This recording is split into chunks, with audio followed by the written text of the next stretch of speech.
দেউতা বোজা কঢ়িয়াই কঢ়িয়াই হাউলি নপৰা এজোপা গছ, ভাগৰে ভাঙি ছিঙি নিব নোৱাৰা একোখন মুখ, যন্ত্ৰণাই জুৰুলা কৰিব নোৱাৰা এটা শৰীৰ, ওখতকৈ ওখ এজোপা গছ থকাৰ দৰে উচ্চতাৰ উচ্চতাত থকা এজন মানুহ হাঁহি হাঁহি পাৰ কৰিছে যি জীৱনৰ ৬৫টা বসন্ত।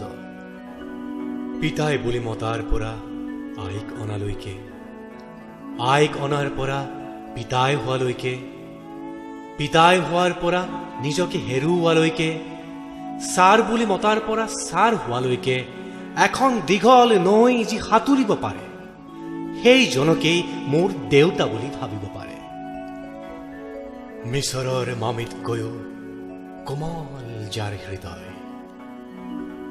পাহাৰৰ শিলতকৈও কঠিন যাৰ ধৈৰ্য, সাগৰৰ দৰে গম্ভীৰ যাৰ জীৱন যাত্ৰা, জোনাকৰ দৰে সেউজীয়া যাৰ প্ৰেম গাথা, মাটি আৰু মানুহ যাৰ প্ৰিয় বিষয়, এটা সাধাৰণ জীৱন, এটা সাধাৰণ সপোন, গাঁও পঢ়াশালী অথবা পথাৰখনেই যাৰ আপোন, গাত এটা সাধাৰণ ফিচিকা চলা, সেইজনেই মোৰ দেউতা।